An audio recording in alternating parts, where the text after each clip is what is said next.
आप सभी को मेरा जय मसीह की। मैं दिव्या आप सभी का स्वागत करती हूँ परमेश्वर की उपस्थिति में, परमेश्वर की प्रेजेंस में। हालेलुया। मैं विश्वास करती हूँ कि आप सभी भाई बहन परमेश्वर में बहुत ही आनंदित और ब्लेस्ड होंगे। हालेलुया।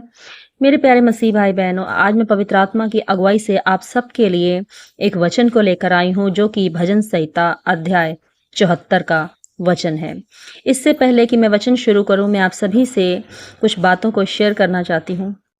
मेरे प्यारे मसीह भाई बहनों, हम जानते हैं जब हम पुराने नियम को पढ़ते हैं तो हमने पुराने नियम में देखा है कि परमेश्वर अपनी भेदों को, अपनी बातों को अपने कुछ ही खास लोगों पे प्रकट करते थे।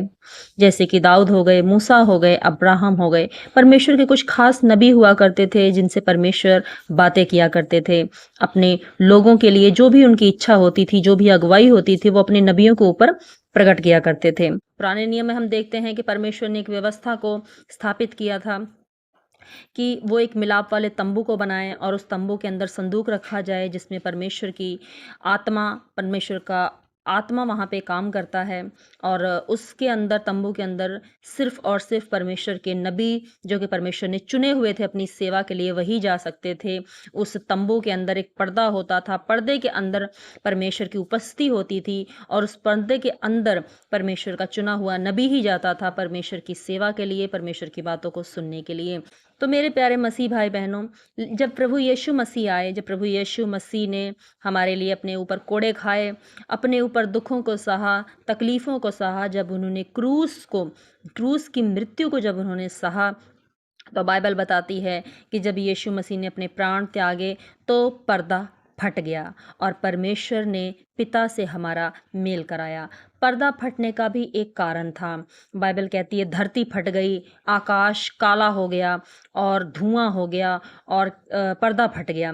पर्दा फटने का मतलब कि परमेश्वर ने अब पिता से हमारा मेल करा दिया। अब किसी नबी की ज़रूरत नहीं है, किसी भविष्यवक्ता की ज़रूरत नहीं है। परमेश्वर आज भी अपने चुने हुए लोगों के द्वारा काम करता है, लेकिन यदि हम परमेश्वर की उपस्थिति में चलें, परमेश्वर की प्रेजेंस में चलें, हम पवित्रताई का जीवन जिएं, तो जो एक परमेश्वर का चुना हुआ दास कर सकता है, वही हम भी कर सकते हैं। क्योंकि बाइबल कहती है कि परमेश्वर ने हर एक जन को याजक और या राजपदधारी होने के लिए चुन लिया है।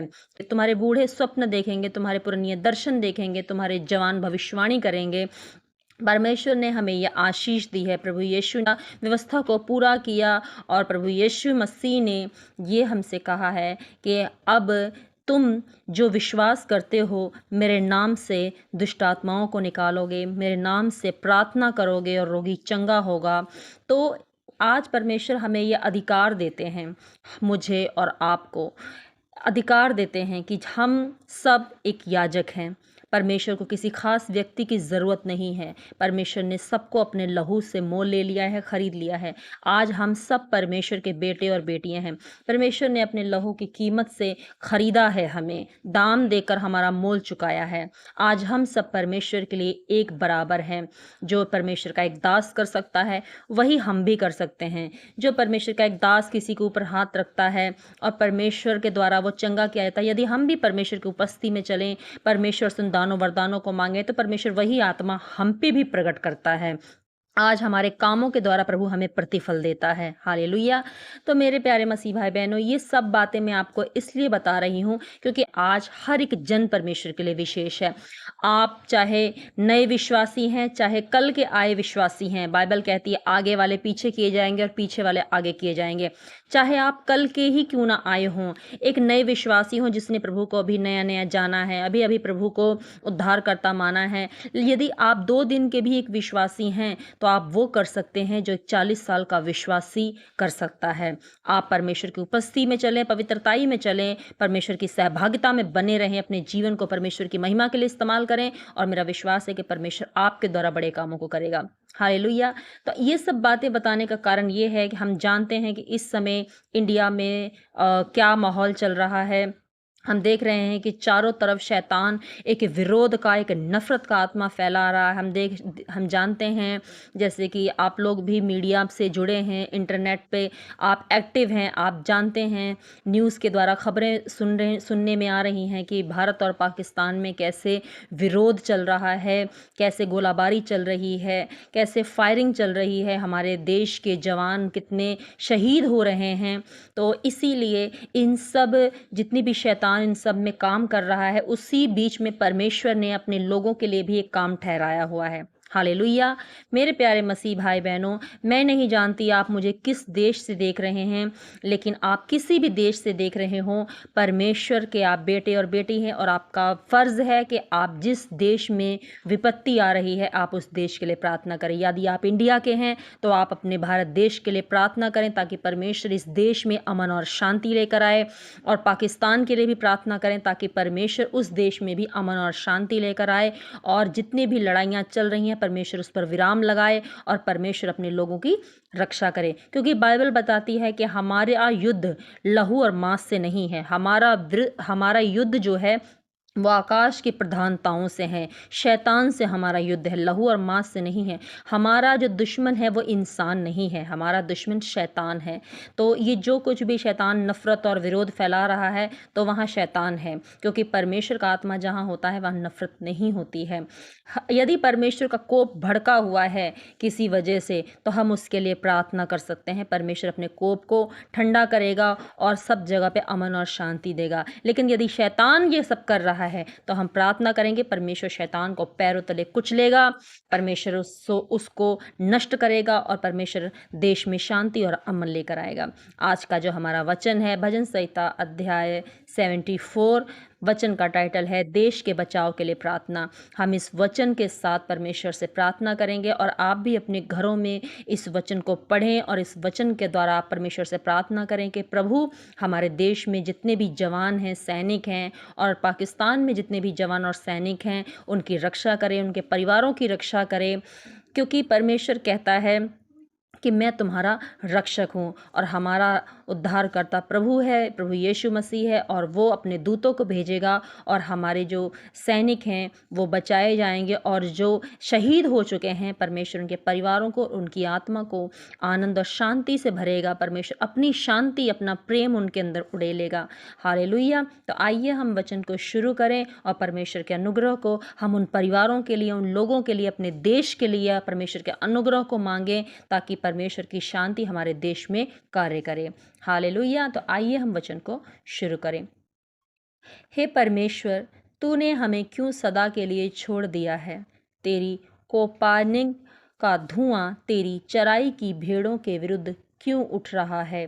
अपनी मंडली को, जिसे तूने प्राचीन काल में मोल लिया था और अपने निज भाग का गोत्र होने के लिए छुड़ा लिया था, और इस सिय्योन पर्वत को भी, जिस पर तूने वास किया था, स्मरण कर।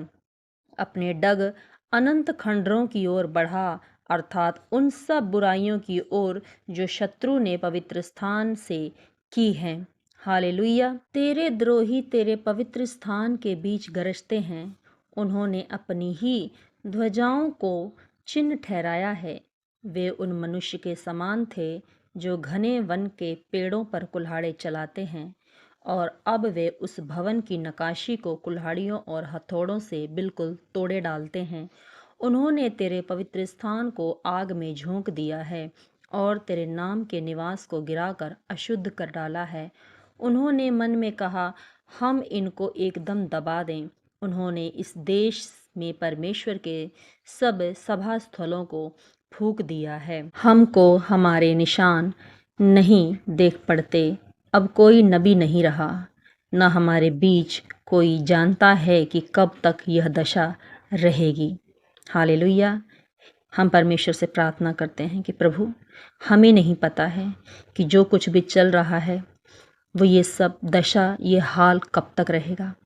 हम परमेश्वर से प्रार्थना करते हैं इस वचन के द्वारा कि उन्होंने प्रभु इस देश को, परमेश्वर की सभा को, स्थलों को फूंक दिया है। परमेश्वर, हमारी दुहाई की ओर कान लगा, हमारी प्रार्थनाओं को सुन, अपने देश, अपने लोगों, अपनी निज प्रजा की ओर ध्यान लगा, उन्हें बचा, हमारी नामधराई को दूर कर। परमेश्वर अपने इस वचन के द्वारा अपने द्रोहियों को नष्ट करेगा, शत्रुओं को नष्ट करेगा और परमेश्वर शांति को लेकर आएगा। हालेलुया। शैतान के सारे कामों को परमेश्वर रोकेगा और परमेश्वर, हम विश्वास करते हैं कि परमेश्वर हमारे देश में, पाकिस्तान और हिंदुस्तान के बीच में जो भी विरोध चल रहा है, परमेश्वर उस पर अमन का चिन्ह ठहराएगा, शांति का आत्मा लेकर आएगा। आगे परमेश्वर का वचन कहता है, तू अपना दाहिना हाथ क्यों रोके रहता है, उसे अपने पांजर से निकाल कर उनका अंत कर दे। परमेश्वर तो प्राचीन काल से मेरा राजा है, वे पृथ्वी पर उद्धार से काम करता आया है। तूने तो अपनी शक्ति से समुद्र को दो भाग कर दिया, तूने तो जल में मगरमच्छों के सिरों को फोड़ दिया है, तूने तो लेव्यातानों के सिर टुकड़े टुकड़े करके जंगली जंतुओं को खिला दिए हैं। तूने तो सोता खोलकर जल की धारा बहाई, तूने तो बारहमासी नदियों को सुखा डाला। हम परमेश्वर की महिमा करते हैं कि परमेश्वर ने बड़े बड़े काम किए हैं। उसने समुद्र को दो भाग कर दिया है, उसने मगरमच्छों को सिर को फोड़ डाला है। परमेश्वर यदि ये सब करने की सामर्थ्य रखता है तो परमेश्वर जो प्राचीन काल से राजा है, वो हमारा उद्धार करने वाला है, वो हमें भी इस विरोध से, इस दुश्मनी से जो शैतान ने फैला रखी है, परमेश्वर जल्द ही हमारे देश को आज़ाद करेगा और परमेश्वर जल्द ही इस लड़ाई पर विराम लगाएगा। शैतान के सारे काम कैंसिल करेगा, शैतान की सारी योजनाओं को कैंसिल करेगा। हम प्रार्थना करते हैं अपने देश के लिए कि प्रभु हमारे देश में बड़े बड़े कामों को करने जा रहा है। परमेश्वर हमारे देश में जो जवान जो शहीद हुए हैं, परमेश्वर उनके परिवार में भी शांति लेकर आएगा। परमेश्वर उनके भी परिवार के, उनकी माताओं के, उनकी बहनों के, उनकी पत्नियों के आंसुओं को पोंछेगा। परमेश्वर उनके बेटे और बेटियों के लिए बड़े रास्तों को खोलेगा, उत्तम भविष्य को लेकर आएगा, बड़ी योजनाओं को लेकर आएगा। हम विश्वास करते हैं। और जितने भी सैनिक बॉर्डर पे तैनात हैं, जितने भी जवान हमारी सेवा के लिए उपस्थित हैं, परमेश्वर उनकी रक्षा करेगा। हम अपने इस देश के जवानों को परमेश्वर के लहू में छुपाते हैं, प्रभु की अगुवाई में छुपाते हैं। हम अपने देश के जवानों को जो बॉर्डर पे तैनात हैं, उन्हें प्रभु यीशु के लहू में छुपाते हैं, पवित्र आत्मा के अनुग्रह से उन्हें भरते हैं, ताकि वो अपने देश की रक्षा परमेश्वर की सामर्थ्य से भरकर करने पाएं। हालेलुया। आगे हम परमेश्वर के वचन को कंटिन्यू करेंगे। आगे हम परमेश्वर का वचन पढ़ते हैं। दिन तेरा है, रात भी तेरी है, सूर्य और चंद्रमा को तूने स्थिर किया है। तूने तो पृथ्वी की सब सीमाओं को ठहराया, धूप काल और जाड़ा दोनों तूने ठहराए हैं। हे यहोवा, स्मरण कर कि शत्रु ने नाम धराई की है और मूढ़ लोगों ने तेरे नाम की निंदा की है। अपनी पिंडुकी के प्राण को वन पशु के वश में न कर, अपने दीन जनों को सदा के लिए न भूल, अपनी वाचा की सुधि ले, क्योंकि देश के अंधेरे स्थान अत्याचार के घरों से भरपूर हैं। पिसे हुए जन को अपमानित होकर लौटना ना पड़े और दीन और दरिद्र लोग तेरे नाम की स्तुति करने पाएं। हे परमेश्वर, उठ, अपना मुकदमा आप ही लड़। तेरी जो नाम धराई मूढ़ द्वारा दिन भर होती रहती है, उसे स्मरण कर। अपने द्रोहियों का बड़ा बोल न भूल, तेरे विरोधियों का कोलाहल तो निरंतर उठता रहता है। हालेलुया। मेरे प्यारे मसीह भाई बहनों, हम इस वचन में परमेश्वर से प्रार्थना कर रहे हैं। हमने अपनी सारी परेशानियों को, हमारे देश में कितना अंधेर बढ़ चुका है, कितना अत्याचार हमारे देश में बढ़ चुका है, कि द्रोही कितने बड़े बड़े बोल को बोल रहे हैं, विरोधियों का कैसा कोलाहल बढ़ता ही जा रहा है। परमेश्वर तू मुकदमे को खुद लड़। परमेश्वर दीन लोगों की जो हार थक चुके हैं, उनकी नाम धराई को तू दूर कर। प्रभु, जब हम प्रार्थना करते हैं इस वचन के द्वारा, तो प्रभु हमारी प्रार्थना को सुनता है। आप अपने घरों में बैठकर इस वचन के द्वारा भजन संहिता 74 देश के बचाव के लिए प्रार्थना, इस वचनों को आप सुबह और शाम डेली पढ़ें और इस वचन के द्वारा आप परमेश्वर से प्रार्थना करें, परमेश्वर की इच्छा को मांगे, परमेश्वर के अनुग्रह को मांगे। परमेश्वर हमें बचाएगा, हमारा विश्वास है। जितने भी लोग प्रभु में बने रहेंगे, प्रार्थना में बने रहेंगे, मेरा विश्वास है कि कोई भी विपत्ति उन्हें छू नहीं सकती। क्योंकि बाइबल में वचन लिखा हुआ है, तेरे निकट 1000 तेरी दाहिनी ओर 10,000 गिरेंगे, परंतु वे तेरे पास ना आएंगे। आप उन्हीं में से हो।